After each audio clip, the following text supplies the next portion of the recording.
Welcome to decide. ఈ వీడియోలో international రిలేషన్స్లో భాగమైనటువంటి India Asia కంట్రీస్లో భాగమైనటువంటి చాప్టర్ ఇండియా అండ్ యుఏఈ గురించి మనం డిస్కస్ చేసుకోబోతూ ఉన్నాం. సో యుఏఈ అంటే యునైటెడ్ అరబ్ ఎమిరేట్స్. సో ఇది ఒక దేశం.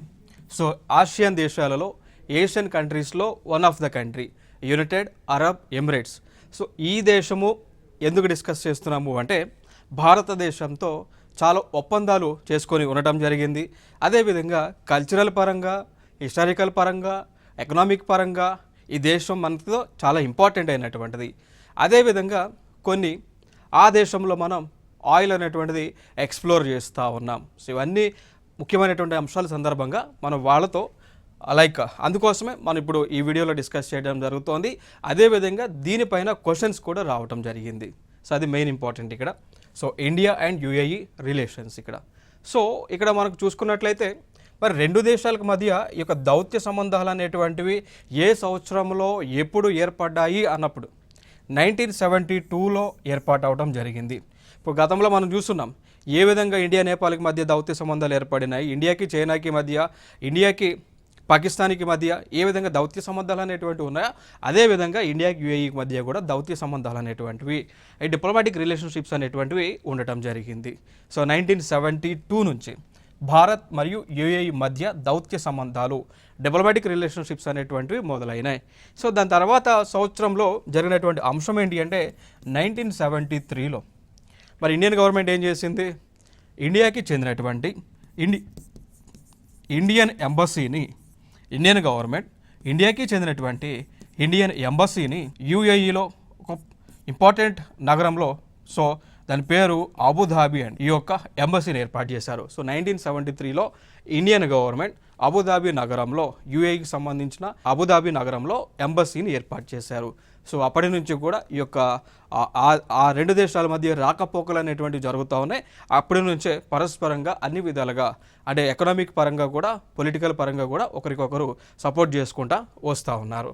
సో దాని తర్వాత మనం చూసుకున్నటువంటి కొన్ని అంశాలు మనం చూసుకున్నట్లయితే ఇక్కడ 2015లో, సో 2015వ సంవత్సరంలో PM Shri Narendra Modi visited UAE, first visit by an Indian prime minister in 34 ఇయర్స్లో. సో దాని తర్వాత నరేంద్ర మోడీ గారు కూడా అధికారంలోకి వచ్చిన తర్వాత 2015లో మన భారత ప్రభుత్వం అంటే అఫీషియల్ విజిట్ యుఏఈకి వెళ్ళడం జరిగింది 2015లో అండి. సో దాని తర్వాత ఫిబ్రవరి 2016లో అండి, so Sheikh Mohammed bin Zayed, so crown prince of Abu Dhabi and deputy supreme commander of the UAE armed forces visited India on a state visit అండి. సో 2015 నుంచి ఇండియన్ PM ఆ దేశానికి విజిట్ అయితే 2016లో ఫిబ్రవరిలో ఆ దేశానికి చెందినటువంటి క్రౌన్ ప్రిన్స్ మన భారతదేశానికి తిరిగి విజిట్ చేయడం జరిగింది. ఇది ఒక అంశం. దాని తర్వాత 2017లో చూసుకున్నట్లయితే same Sheikh Mohammed bin Zayed Al Nahyan, crown prince of Abu Dhabi and deputy supreme commander of UAE armed forces visited India as the chief guest of republic day celebrations. ఇది ఒక ఇంపార్టెంట్ ఇక్కడ 2017లో అండి. సో అంటే ప్రతి సంవత్సరము కూడా భారతదేశము republic day సెలబ్రేషన్స్ని నిర్వహిస్తూ ఉంది జనవరి 26. సో మొట్టమొదటిగా నిర్వహించింది 1950లో. ఇక ఆ తర్వాత నుంచి ప్రతి సంవత్సరం కూడా జనవరి 26న రిపబ్లిక్ డే, గణతంత్ర దినోత్సవాన్ని నిర్వహిస్తూ ఉంటాం. క్లియర్. సో అయితే ఈ సెలబ్రేషన్స్లో ప్రతి సంవత్సరము కూడా వివిధ దేశాల నుంచి మనం ఆ దేశానికి సంబంధించిన ప్రెసిడెంట్నో, ప్రైమ్ మినిస్టర్నో చీఫ్ గెస్ట్గా ఇన్వైట్ చేస్తాం. అట్లా 2017లో ఆ జనవరి 26న జరిగినటువంటి రిపబ్లిక్ డే సెలబ్రేషన్స్కి యునైటెడ్ అరబ్ ఎమిరేట్స్కి చెందినటువంటి ఆ దేశం యొక్క క్రౌన్ ప్రిన్స్ని మనము షేక్ మహమ్మద్ గారిని చీఫ్ గెస్ట్గా ఇన్వైట్ చేసాం. ఇవన్నీ కూడా ఇక్కడ ఇంపార్టెంట్. ఇక దాని తర్వాత మళ్ళీ 2018 ఫిబ్రవరిలో మళ్ళీ PM prime minister of India ఆ దేశానికి యునైటెడ్ అరబ్ ఎమిరేట్స్కి ఆ సెకండ్ విజిట్ చేయడం జరిగింది. దాని తర్వాత 2019లో PM గారు మళ్ళీ యుఏఈకి అటెండ్ అవ్వడం జరిగింది. ఇవన్నీ కూడా కారణాలు ఏంటి అంటే ఆ దేశానికి విజిట్ అయినప్పుడు ఆ దేశంతో వివిధ మెమోరాండమ్ ఆఫ్ అండర్స్టాండింగ్స్ అంటాం, వివిధ ఒప్పందాలు అనేటువంటివి చేసుకుంటూ వస్తూ ఉన్నారు. మేజర్గా భారత ప్రభుత్వం యుఏఈతో చేసేటువంటి ఒప్పందాలు దేనికి సంబంధించినవి? మేజర్గా దీనికి సంబంధించినటువంటి మెమరాండమ్ ఆఫ్ అండర్స్టాండింగ్స్ చేస్తున్నారు అంటే ఒకటి ఆయిల్కి సంబంధించి, అంటే క్రూడ్ ఆయిల్ ఏమంటామండి, ముడి చమురు అని పిలుస్తూ ఉంటాం, క్రూడ్ ఆయిల్ అంటాం. ఎక్కడి నుంచి వస్తూ ఉంది? యునైటెడ్ అరబ్ ఎమిరేట్స్ దేశం నుంచి భారతదేశానికి వస్తూ ఉంది. దానికోసం పిఎం గారు అక్కడికి వెళ్ళి అగ్రిమెంట్స్ చేసుకుంటా ఉన్నారు. దాని తర్వాత ఇంకొక అంశం ఏంటి అంటే గోల్డ్ అండి, డైమండ్స్, కాస్ట్లీ స్టోన్స్ అండి, ఇవన్నీ కూడా మనం ఆ దేశం నుంచి ఇంపోర్ట్ చేసుకుంటూ ఉన్నాం. సో దానికి సంబంధించి కూడా అగ్రిమెంట్స్ అనేటువంటివి చేసుకొని వస్తూ ఉన్నారు. దాంతోపాటు ఇన్ఫ్రాస్ట్రక్చర్ ప్రాజెక్ట్స్ సంబంధించి కూడా అగ్రిమెంట్స్ అనేటువంటివి చేసుకొని వస్తూ ఉన్నారు. ఇవి కూడా ఇంపార్టెంట్ ఏరియాస్. ఇక దాని తర్వాత ఇంకొక అంశం మనం మాట్లాడుకోవాల్సి వస్తే చాలా ఇంపార్టెంట్ అయినటువంటిది, ఇండియా నుంచి లేదు అంటే యునైటెడ్ అరబ్ ఎమిరేట్స్ దేశం నుంచి ఇండియాకి డీప్ వాటర్ గ్యాస్ పైప్ లైన్ని వేస్తూ ఉన్నారు. యునైటెడ్ అరబ్ ఎమిరేట్స్ దేశం నుంచి ఇండియాకి సముద్రం నీటి లోపల ఒక గ్యాస్ పైప్ లైన్ని వస్తూ ఉన్నారు. సో దీనివల్ల బెనిఫిట్ ఏంటి అండి? ఇప్పుడు గతంలో మనం యునైటెడ్ అరబ్ ఎమిరేట్స్ నుంచి ఆయిల్, క్రూడ్ ఆయిల్ లేదంటే గ్యాస్ తీసుకురావాలంటే ఎట్లా తీసుకొచ్చేవాళ్ళం? ఓడల ద్వారా, షిప్స్ ద్వారా యొక్క గ్యాస్ అనేటువంటిది లైక్ కంటైనర్ల ద్వారా ఆ గ్యాస్ అనేటువంటిది లేదు అంటే క్రూడ్ ఆయిల్ అనేటువంటిది తీసుకొచ్చేవాళ్ళం. ఓకేనా? సో ఇక మీదట రాబోయేటువంటి కాలంలో ఏం చేస్తామండి, ఈ పైప్ లైన్ సముద్ర మార్గంలో లోపల వేసినటువంటి పైప్ లైన్ ద్వారా ఈ గ్యాస్ అనేటువంటిది యుఏఈ నుంచి భారతదేశానికి తరలిస్తారు. దాంతోపాటు యుఏఈ నుంచి కాకుండా ఈ మార్గమధ్యంలో కొన్ని దేశాలు ఉన్నాయండి. ఈ మార్గమధ్యంలో కొన్ని దేశాలు ఉన్నాయి, లైక్ ఒమన్ అనేటువంటి దేశం కానీ, యెమెన్ అనేటువంటి దేశం కానీ. సో ఈ దేశాల్లో ఉన్నటువంటి యొక్క క్రూడ్ ఆయిల్ కానీ, నిక్షేపాలు కానీ ఈ పైప్ లైన్ ద్వారా భారతదేశానికి తీసుకొచ్చేటువంటి కార్యక్రమం చేస్తూ ఉన్నారు. సో డెవలప్మెంట్ వర్క్స్ అన్నీ కూడా జరుగుతూ ఉన్నాయి. క్లియర్ కదా? వెరీ ఇంపార్టెంట్ ఇక్కడ. సో యుఏఈ ఇండియా రూట్ అంటే ఎన్ని కిలోమీటర్ల మేర? సో దాదాపు మనం చూసుకుంటే 1600 కిలోమీటర్ల దూరం ఉంటుందండి. యుఏఈ నుంచి ఇండియాకి దూరము సముద్ర మార్గము ద్వారా 1600 కిలోమీటర్లు ఉంటుంది. సో ఇక్కడ నుంచి పైప్ లైన్ వేస్తారు. ఇండియాలో గుజరాత్ వరకు గ్యాస్ తీసుకొచ్చి మన అవసరాల మేరకు గుజరాత్ నుంచి వివిధ ప్రాంతాలకి తరలిస్తారు. ఇది వెరీ ఇంపార్టెంట్. సో దీని ద్వారా బెనిఫిట్ ఏముంటుంది? లాజిస్టిక్స్ ఖర్చు ఏదైతే ఉందో, ట్రాన్స్పోర్టేషన్ ఛార్జెస్ ఏవైతే ఉన్నాయో అవి గణనీయంగా తగ్గిపోతాయి. సో అవి తగ్గాయి అనుకోండి, ఆటోమేటిక్గా ఏం జరుగుతుంది?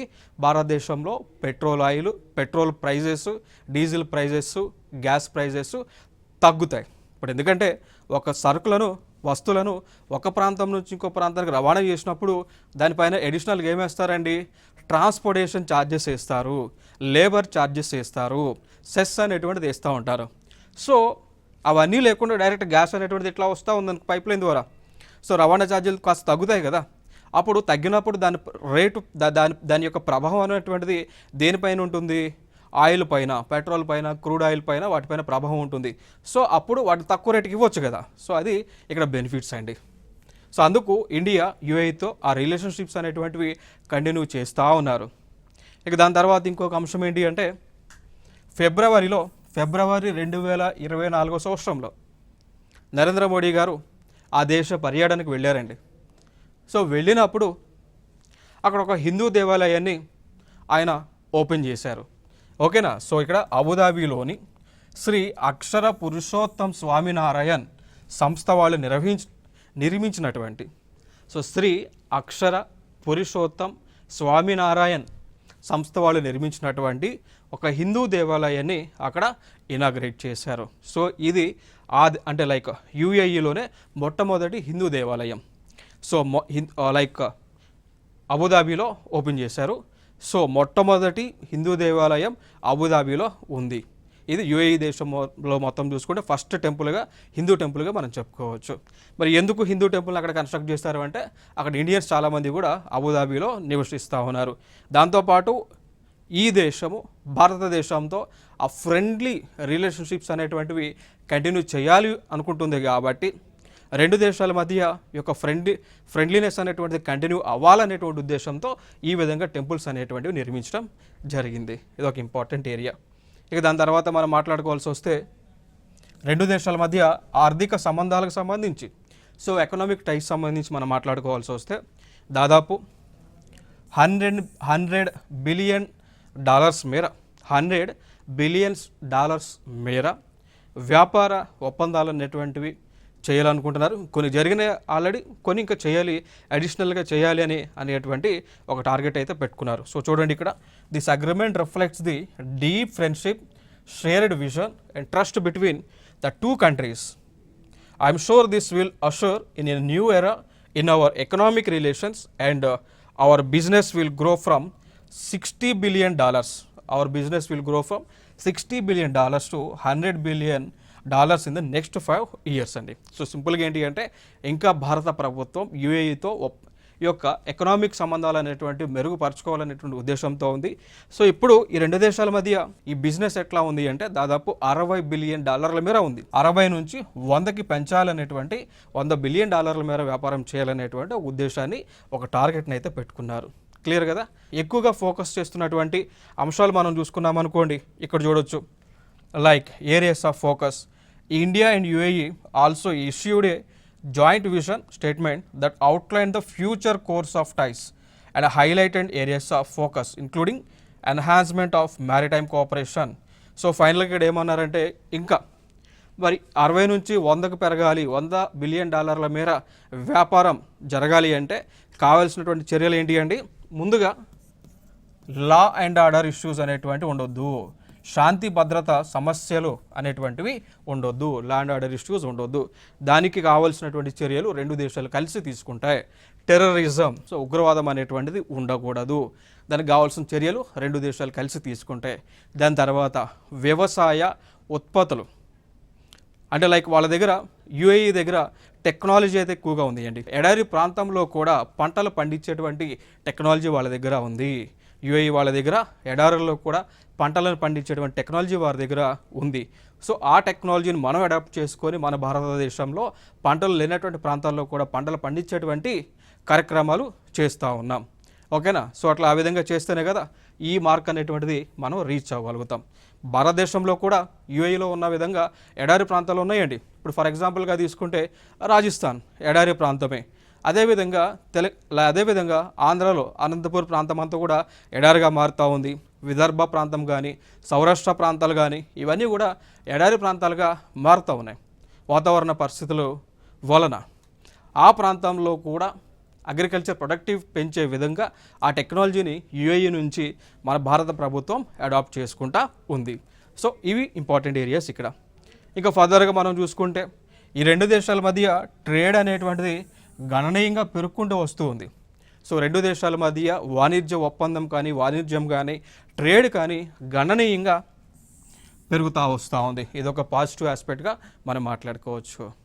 ఇక దాని తర్వాత మనం చూసుకున్నట్లయితే ఇవన్నీ కూడా ఇండియా నుంచి ఎక్స్పోర్ట్స్ ఏమవుతూ ఉన్నాయి, అదేవిధంగా ఇండియా నుంచి ఎక్స్పోర్ట్స్ వాళ్ళకేం ఎక్స్పోర్ట్ అవుతూ ఉన్నాయి, అక్కడ నుంచి మనమే ఇంపోర్ట్ చేసుకుంటూ ఉన్నాం అనేటువంటి అంశాలు ఇవన్నీ కూడా. సో సాధారణంగా మనం యునైటెడ్ అరబ్ ఎమిరేట్స్ నుంచి, యుఏఈ నుంచి మనం దిగుమతి చేసుకునేవి సాధారణంగా మనం చూసుకున్నట్లయితే ఒకటి గోల్డ్ ఇంపోర్ట్ చేసుకుంటాం, దాని తర్వాత క్రూడ్ ఆయిల్ అండి మనం ఇంపోర్ట్ చేసుకునేవి, డ్రై ఫ్రూట్స్ని ఇంపోర్ట్ చేసుకుంటూ ఉన్నాం, దాని తర్వాత డేట్స్ని అన్నీ కూడా ఇంపోర్ట్ చేసుకుంటూ ఉన్నాం.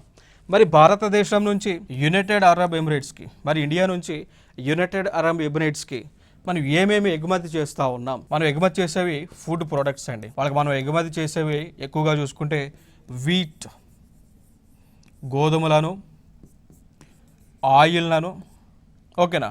సో దాంతోపాటు కొంతమేర రైస్ని మనం ఎగుమతి చేస్తున్నాం. వాళ్ళకి ఇంకా పల్సెస్ని, పప్పు ధాన్యాలను కూడా మనం ఇక్కడ ఎక్స్పోర్ట్ అనేటువంటిది చేస్తూ ఉన్నాం. ఓకే. సో ఇవి రెండు దేశాల మధ్య ఎక్స్పోర్ట్స్ అండ్ ఇంపోర్ట్స్ సంబంధించినటువంటి అంశాలు. దాని తర్వాత ఫినాన్షియల్ టెక్నాలజీకి సంబంధించి, ఫిన్టెక్ సంబంధించి, ఫినాన్షియల్ టెక్నాలజీ సంబంధించి కూడా రెండు దేశాల మధ్య అగ్రిమెంట్స్ అనేటువంటివి చేసుకున్నాం. ఏ అంశాలపైన అండి? రూపే కార్డ్ సంబంధించి అంశాలపైన, ఓకేనా. దాని తర్వాత లోకల్ కరెన్సీ సెటిల్మెంట్ సంబంధించినటువంటి అంశాలపైన, నేషనల్ పేమెంట్స్ కార్పొరేషన్ ఆఫ్ ఇండియాకి సంబంధించి అంశాలపైన, ఓకేనా. దాని తర్వాత లైక్ దీని కోవలోనే చెందినదే UPI, unified payment interface. So ఈ అంశాలకు పైన మనం రెండు దేశాల మధ్య కూడా లైక్ ఫిన్టెక్ కోఆపరేషన్ అనేటువంటిది నడుస్తూ ఉంది. సో చూద్దాం మరి రూపే టెక్నాలజీ ఏంటి అంటే, ఇప్పుడు ఇక్కడ చూడండి, ఇది ఒక ATM card, state bank of India వాళ్ళు రిలీజ్ చేసినటువంటి ఏటీఎం కార్డ్. మీకు ఇక్కడ రూపే అని కనిపిస్తూ ఉందా? అది వింటే ఎట్లా ఉంది? రూపాయి, మనకు ఇండియన్ కరెన్సీ ఉంది కదా రూపీ, ఆ రూపీ పేరుతోనే ఉంది రూపే. ఓకేనా, రూపీలో రూపే సో అనమాట. సో ఈ టెక్నాలజీని భారత ప్రభుత్వం మన సొంత టెక్నాలజీ ఉపయోగించుకొని డెవలప్ చేసింది. So RuPay is a indigenous payment gateway system. RuPay is a indigenous payment system అనమాట. భారత ప్రభుత్వం సొంతగా తయారు చేసింది. సో దీనిని మనం యూఏఈకి వాళ్ళకి టెక్నాలజీని ట్రాన్స్ఫర్ చేసాం. అఫ్ కోర్స్ దానివల్ల మనం ఛార్జ్ అయితే చేస్తాం, ఫ్రీగా అయితే చేయం కదా. ఇప్పుడు ఫర్ ఎగ్జాంపుల్ మన ఇండియాలో ఈ ఏటీఎం కార్డ్స్ పైన కొన్ని కార్డ్స్ పైన కొన్ని అంశాలు రాసి ఉంటాయి. కొన్ని కార్డ్స్ పైన మాస్టర్ కార్డ్ అని రాసి ఉంటుంది. కొన్ని కార్డ్స్ పైన వీసా అని రాసి ఉంటాయి. ఇవేంటో తెలుసా? కంపెనీలు. మాస్టర్ కార్డ్ అనేటువంటిది యునైటెడ్ స్టేట్స్ ఆఫ్ అమెరికాకు చెందినటువంటి కంపెనీ, వీసా అనేటువంటిది యుఎస్ఏకి చెందినటువంటి కంపెనీ. సో ఈ పేరున్నటువంటి ఏటీఎం కార్డ్స్ కనుక మనం వాడితే ట్రాన్సాక్షన్ చేసిన ప్రతిసారి ఆ ట్రాన్సాక్షన్లో 1% లేదా 0.5%, 2% మనం ఆ కంపెనీలకి చెల్లిస్తూ ఉంటాం అమౌంట్. అంటే బ్యాంకులు ఈ కంపెనీలు ఇష్యూ చేసినటువంటి కార్డ్స్ యూజ్ చేసినందుకు బ్యాంకులు ఈ కంపెనీకి 2% లేదా 1% డబ్బులను చెల్లిస్తూ ఉంటాయి ఫీజు రూపంలో. అంటే మన భారతదేశం చెందినటువంటి డబ్బులు ఆ దేశాలకు యూఎస్ఏకి వెళుతూ ఉన్నాయి. అందుకోసం భారత ప్రభుత్వం ఏం చేసింది, మన టెక్నాలజీ మనమే కార్డ్స్ని తయారు చేసుకున్నాం. అవే రూపే కార్డ్స్ అనమాట. సో రూపే కార్డు ద్వారా ట్రాన్సాక్షన్ చేస్తే మన బ్యాంకులు ఏ దేశానికి కూడా ఫీజు రూపంలో చెల్లించాల్సినటువంటి అవసరం లేదు. సో మన ఇండియాకి చెందినటువంటి డబ్బులు మన దగ్గరే ఉంటాయి. క్లియర్ కదా? అట్లా ఉంటే ఏమవుతుంది, forex reserves, foreign exchange reserves అనేటువంటిది డిప్లీషన్ అవ్వదు. సో ఫారెక్స్ రిజర్వ్స్ తగ్గుదల అనేటువంటిది ఉండదు. క్లియర్ కదా? ఇది ఒక అంశం. ఈ టెక్నాలజీని మనం యునైటెడ్ అరబ్ ఎమిరేట్స్కి ఆగస్టు 2019 నుంచి ఇచ్చాము. బట్ ఈ కార్డ్స్ వాళ్ళు యూజ్ చేస్తే మనకి కొంత అమౌంట్ అయితే వాళ్ళు ట్రాన్సాక్షన్ ఫీజు రూపంలో మనకు అందిస్తారు. ఇదొక అడ్వాంటేజ్. దాని తర్వాత ఇండియా యొక్క కరెన్సీ ఏంటి? Rupee. India currency rupee. United Arab Emirates యొక్క కరెన్సీ ఏంటి? దీరం. రూపీ దీరం సెటిల్మెంట్ సిస్టమ్ అగ్రిమెంట్ చేసుకున్నాం. సో ఈ కోవలోదే ఈ లోకల్ కరెన్సీ సెటిల్మెంట్ సిస్టమ్ అండి. ఇప్పుడు ఫర్ ఎగ్జాంపుల్గా మనము గతంలో యూఏఈ దేశము దగ్గర ఆయిల్ కనుక కొంటే, యునైటెడ్ అరబ్ ఎమిరేట్స్ దేశం దగ్గర మనం ఆయిల్ కొన్నామనుకోండి, ఏ రూపంలో తిరిగి మన డబ్బులు వాళ్ళు చెల్లించేవాళ్ళం? యునైటెడ్ స్టేట్స్ యొక్క డాలర్స్, యుఎస్ డాలర్స్ రూపంలో చెల్లించేవాళ్ళం. ఇప్పుడు ఇంకోటి, యునైటెడ్ అరబ్ ఎమిరేట్స్ దేశం వాళ్ళు మన భారతదేశం నుంచి ఏవైనా కొన్నారనుకోండి, మనకి ఏ రూపంలో వాళ్ళు డబ్బులు చెల్లించేవాళ్ళు? యుఎస్ డాలర్ రూపంలో చెల్లించేవాళ్ళు. యుఎస్ డాలర్స్ ఎవరివి? అమెరికా వాళ్ళు. మరి యుఎస్ డాలర్స్ అమెరికా వాళ్ళు మనకు అవసరమైతే ఫ్రీగా ఇస్తారా? కొంత అమౌంట్ని ఛార్జ్ చేస్తూ ఉన్నారు. మరి అక్కడ నష్టం జరుగుతుంది కదా, కాస్త డబ్బులు మనం లూజ్ అవుతా ఉన్నాం కదా. ఇప్పుడు ఫర్ ఎగ్జాంపుల్ మనకు అమెరికా వాళ్ళు $10 కావాలనుకోండి, 1% వాళ్ళు కట్టాలి, లేదా ఒక 5% కట్టాలి. కడితేనే వాళ్ళు $10 ఇస్తారు. అంటే $10 మనకు కావాలి అంటే మనము లైక్ $12 అమౌంట్ ఇండియన్ రూపీస్ వాళ్ళకి ఇవ్వాల్సి ఉంటుంది. లాస్ అవుతున్నాం కదా. సో అందుకోసం ఒక ఆలోచన చేసి రెండు ప్రభుత్వాలు కూడా, రెండు దేశాలు కూడా ముందుకు వచ్చి ఏం ఆలోచన చేసినాయి అంటే, ఒకవేళ ఇండియా యుఏఈ దగ్గర గనక ఆయిల్ కొంటే ఇండియా రూపీస్లో డబ్బులు యుఏఈ వాళ్ళకి ఇవ్వచ్చు. అదేవిధంగా యుఏఈ వాళ్ళు ఇండియా దగ్గర ఏమైనా కొన్నప్పుడు యుఏఈ కరెన్సీ ఏదైతే ఉందో ఆ కరెన్సీ దీరం మనకి ఇవ్వచ్చు. సో లోకల్ కరెన్సీలో ఈ యొక్క బిజినెస్ ట్రాన్సాక్షన్స్ అనేటువంటివి అవుతూ ఉంటాయి అన్నమాట. దీనివల్ల బెనిఫిట్సే కదా. అప్పుడు యుఎస్ డాలర్స్ మనకు అవసరం లేదు కదా, లేకుండానే మన కరెన్సీ మన రూపాయలు వాళ్ళకి ఇస్తాం, వాళ్ళ దీరమ్స్ మనకి ఇస్తారు. మళ్ళీ నెక్స్ట్ ట్రాన్సాక్షన్లో వాళ్ళ దగ్గర ఆ దీరమ్స్ మన దగ్గర ఏవైతే ఉన్నాయో అవి వాళ్ళకి ఇస్తాం, వాళ్ళు రూపీలు మనకి ఇస్తూ ఉంటారు. సో అట్లా బిజినెస్ ట్రాన్సాక్షన్స్ అవుతూ ఉంటాయి. అట్లా మనం సో ఫైనల్గా దీని నుంచి మీరు గుర్తుపెట్టుకోవాల్సిన అంశాలు ఏంటి అంటే, లోకల్ కరెన్సీ సెటిల్మెంట్ సిస్టమ్ కానీ, రూపీ దీరం సెటిల్మెంట్ సిస్టమ్ కానీ ఏ రెండు దేశాల మధ్య జరిగింది అంటే ఇండియా యుఏఈ మధ్య జరిగింది. ఈ అంశాలను అయితే మీరు గుర్తుపెట్టుకోండి. ఓకే, సో ఇదే అండి ఇక్కడ దానికి సంబంధించినటువంటి వ్యవస్థ ఎట్లా ట్రాన్సాక్షన్స్ అవుతాయి అనేటువంటిది. ఓకే, దాని తర్వాత ఇంకొక అంశం ఏంటి అంటే ఎనర్జీ సెక్యూరిటీ కోఆపరేషన్ అండి. భారతదేశంలో కేంద్ర ప్రభుత్వము ఒక 4 ప్లేసెస్లో పెట్రోలియంని భద్రపరుస్తూ ఉంది. సో వాటినే స్ట్రాటజిక్ పెట్రోలియం రిజర్వ్స్ అంటాం. ఏమంటామండి? స్ట్రాటజిక్ పెట్రోలియం రిజర్వ్స్ అని పిలుస్తూ ఉంటాం. ఎందుకు ప్రభుత్వం ఈ 4 ప్లేసెస్లో పెట్రోల్ని లేదా క్రూడ్ ఆయిల్ని దాచిపెడుతుంది అంటే, ఇప్పుడు ఫర్ ఎగ్జాంపుల్ గతంలో అండ్ ఇప్పుడు కూడా రష్యాకి ఉక్రెయిన్కి యుద్ధం వచ్చింది. ఓకే, సో ఇజ్రాయేల్కి పాలస్తీన్కి యుద్ధం జరుగుతూ ఉంది. ఇట్లాంటి యుద్ధం జరిగేటువంటి సిచ్యువేషన్ వచ్చిందనుకోండి, వాళ్ళు మన దేశానికి ఆయిల్ని ఎగుమతి చేయలేని పరిస్థితిలో ఉన్నారనుకోండి, అప్పుడు మనకు ఆయిల్ ఉండదు కదా, మన భారతదేశంలో పెట్రోల్ డీజిల్ ఉండదు కదా, మరి ఉండకపోతే వాహనాలన్నీ నిలిచిపోతాయి కదా, అప్పుడు మన వ్యవస్థ అంతా కూడా కుప్పగొలిపోతుంది కదా. సో అట్లాంటి సిచ్యువేషన్ ఎప్పుడైనా వస్తే ఎమర్జెన్సీ పర్పస్ కోసము ముందు జాగ్రత్తగా భారతదేశము ఆయిల్ని, పెట్రోల్ డీజిల్ని, క్రూడ్ ఆయిల్ని భారతదేశంలో ఒక 4 ప్లేసెస్లో దాచిపెడతా ఉన్నారు. ఎక్కడంటే ఒడిశా రాష్ట్రంలో చందీకోల్ అనేటువంటి ఒక ప్లేస్ ఉంటుంది. ఒడిశా రాష్ట్రంలో చందీకోల్ అనేటువంటి ఒక ప్లేస్ ఉంటుంది. అక్కడ ఆయిల్ని మనం భూమిలో దాచిపెడతా ఉన్నాం. దాని తర్వాత ఆంధ్రప్రదేశ్లో విశాఖపట్నం దగ్గర ఆయిల్ని దాచిపెడతా ఉన్నాం. కర్ణాటకలో మంగళూరు దగ్గర ఆయిల్ని దాచిపెడతా ఉన్నాం. కర్ణాటకలోనే పాడూరు అనేటువంటి ఒక ప్లేస్లో ఆయిల్ని దాచిపెడతా ఉన్నాం. సో ఈ దాచిపెట్టినటువంటి ఆయిల్ ఏదైతే ఉందో, ఓకేనా, సో లైక్ ఈ టోటల్ ఆయిల్ అంతా కూడా దాచిపెట్టింది ఫ్యూచర్లో ఎప్పుడైనా సంక్షోభం వస్తే దాచిపెట్టినటువంటి ఆయిల్ని మనం తిరిగి యూజ్ చేస్తాం. మరి దానికి కావాల్సిన ఆయిల్ ఎక్కడి నుంచి వస్తూ ఉంది? యునైటెడ్ అరబ్ ఎమిరేట్స్ దేశము, యుఏఈ దేశము మనకు అందిస్తూ ఉంది. క్లియర్ కదా? సో ఇది ఇక్కడ ఇంపార్టెంట్గా మీరు గుర్తుపెట్టుకోవాల్సినటువంటి అంశాలు. ఇంక దాని తర్వాత స్ట్రాటజిక్ రీజనల్ ఎంగేజ్మెంట్ అండి. సో ఇక్కడ మనం చూసుకుంటే ఇండియా, యుఏఈ ఈ 2 దేశాలు ఒక కూటమిలో మెంబర్స్గా ఉన్నాయి.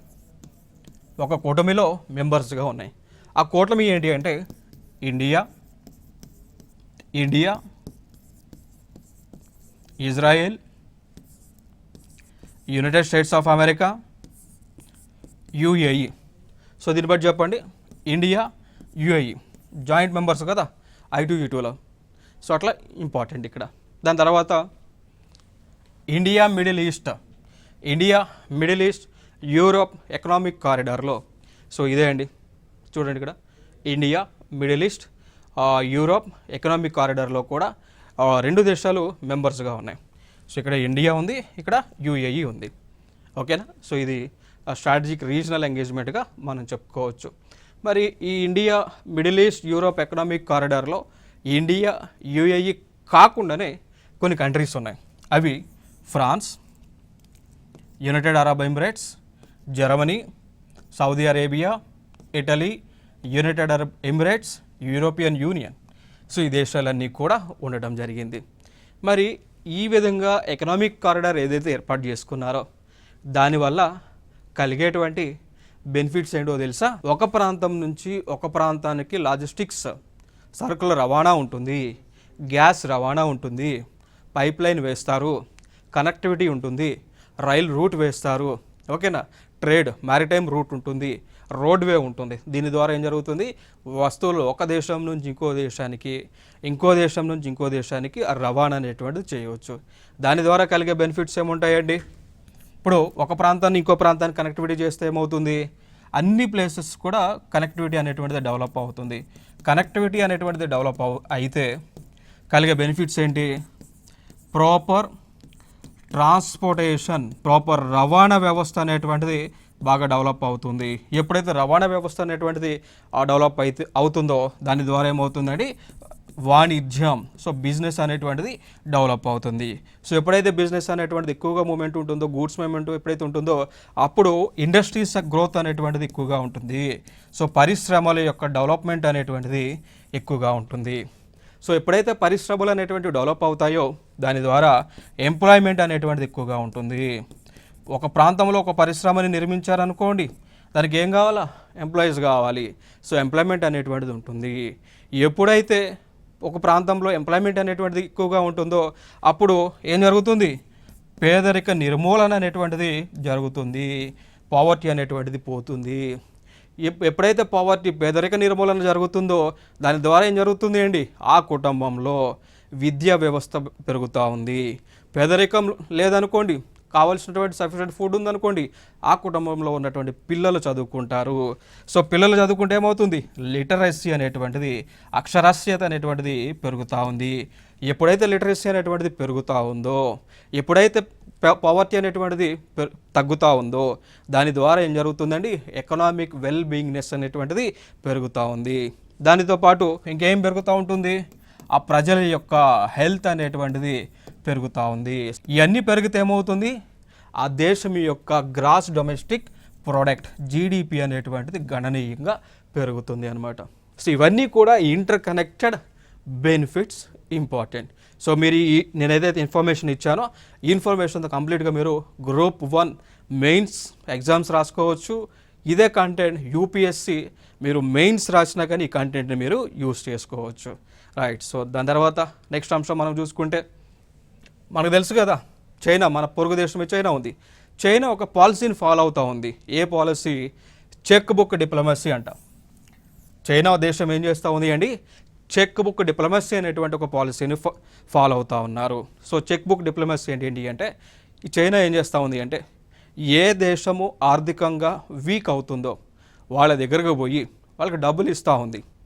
డబ్బులు తిరిగి కట్టలేనటువంటి పొజిషన్ వచ్చింది అనుకోండి, ఆ ప్లేసెస్ పోర్ట్లను, ఆ దేశంలో ఉన్నటువంటి పోర్ట్లను, లేకపోతే ఏదైనా ఇన్ఫ్రాస్ట్రక్చర్నో, లేదంటే ఆ దేశంలో ఉన్నటువంటి రా మెటీరియల్స్ అండి, ముడి పదార్థాలు ఏవైతే ఉన్నాయో వాటిని కబ్జా పెడుతూ ఉంది. కబ్జా పెట్టి వాటిని కైవసం చేసుకుంటూ ఉంది. అట్లా యుఏఈ వాళ్ళతో కూడా ఈ చైనా అనేటువంటిది ఈ చెక్ బుక్ డిప్లొమసీని ఇంప్లిమెంట్ చేస్తూ ఉంది.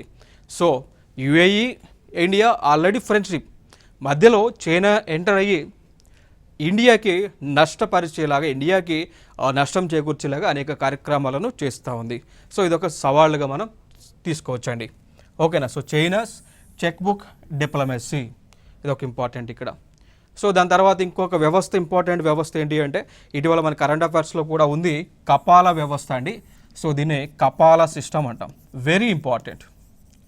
సో ఇది ఏ దేశంలోనూ లేదు, కేవలం యుఏఈ దేశంలోనే ఉంది.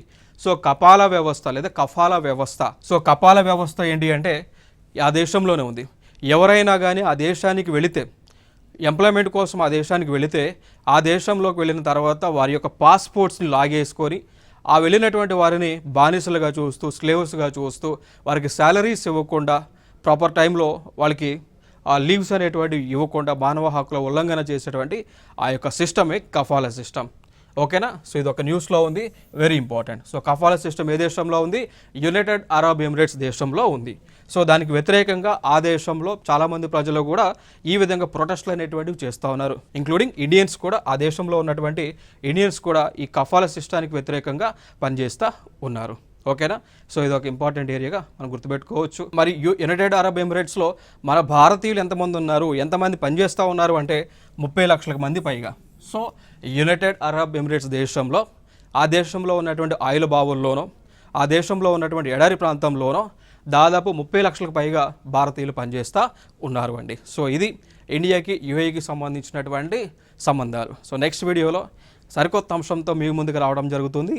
So thank you so much. Signing off.